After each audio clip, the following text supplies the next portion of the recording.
নামাজ পড়ে রওনা দিছি। আর মাত্র পৌঁছাইলাম। কালকে ফেব্রুয়ারি মাস। পৃথিবীতে আর ভাল লাগে না। ফেব্রুয়ারি মাস আইলে কিস দিবস, চকলেট দিবস, এই দিবস, হ্যান দিবস, এটি আর ভাল লাগে না। আয়া পড়ছি চান্দের দেশে। জামা কাপড় লয়া এক মাস একটা ঘুমামু নিশ্চিন্তিতে।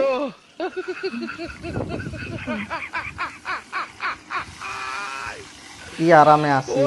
আর ফেব্রুয়ারি মাস হলে কি যে জ্বালা যন্ত্রণা পৃথিবীতে। যাই হোক, বন্ধুর একটা কল দিয়া লই। বন্ধুর কাছে না বললে আয়া পড়ছি। বন্ধুর একটা কল দিয়া লই। মোবাইলটা বন্ধুর নাম। হ্যাঁ বন্ধু, শোন, আমি তো বুঝছো চাঁদের দেশে আয়া পড়ছি পৃথিবী ছাইরা। কালকে তো ফেব্রুয়ারি মাস। তো এই যে আমি ঘুমাইলাম। ফেব্রুয়ারি মাস শেষ হইলে আমার একটা কল দিস, তাহলে আমি পৃথিবীতে আমনে। হ্যাঁ হ্যাঁ। আর ভাল লাগে না, কিস দে, ভালোবাসা দে, হাক দে, মুখ দে। এই ডে তো মামা আমা গলে না। আর ভাল লাগে না মামা। আচ্ছা ভাই, রাখি, আমি ঘুমামু। ফেব্রুয়ারি মাসে আয় পড়তাছে তাড়াতাড়ি। আচ্ছা, রাখি।